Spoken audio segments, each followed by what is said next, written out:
After I graduated high school, I stayed around the area and I thought, well, you know, there's not much to do here. And then there was a commercial on television, and the commercial was about Vista Volunteers.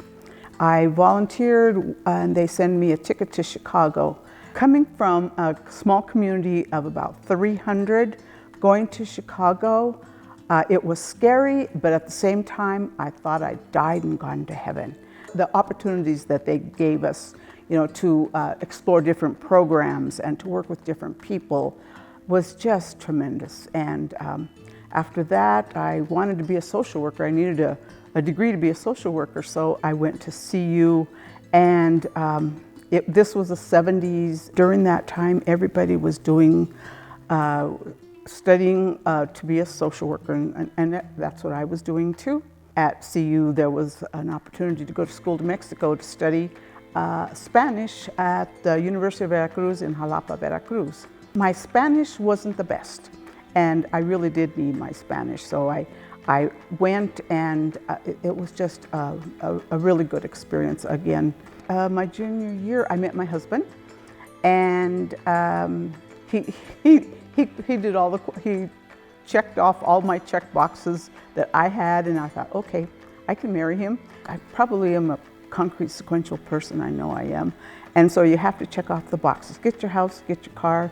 You know, I have the baby, and then go to work, and I thought I was going to work at IBM for, let's say, you know, a year or 2 or 3. 13 years later, I'm checking out of IBM.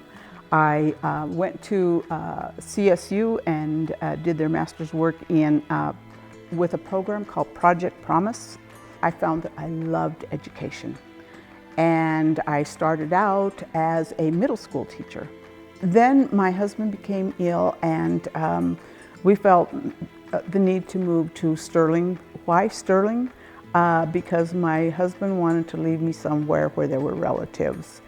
And it so happened that Northeastern Junior College was having actually it was a 4K run, and I volunteered. And I happened to talk to the admission coordinator, and she said, would you be interested in being a recruiter for Northeastern Junior College? And I was appointed as one of the recruiters for Northeastern Junior College.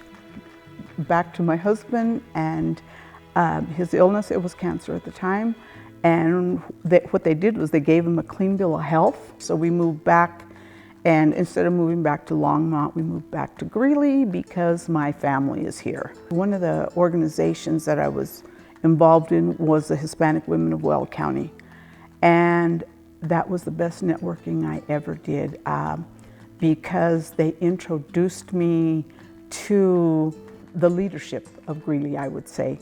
Was on the 60 Plus board, became part of the museum board, became part of the Rodarte board, and getting back to my motto that you can't scream at the door, you have to be at the table making the decisions, and that's part of what has me being active on boards. What I would want students to do is go on to do something that they're passionate about, whether it's technical school, whether it's college. They need to go with their passion, because once you go with your passion, you can't lose. You know, and my passion was education, and like I said before, I can't sell you a pencil, but I can sell you education any day of the week.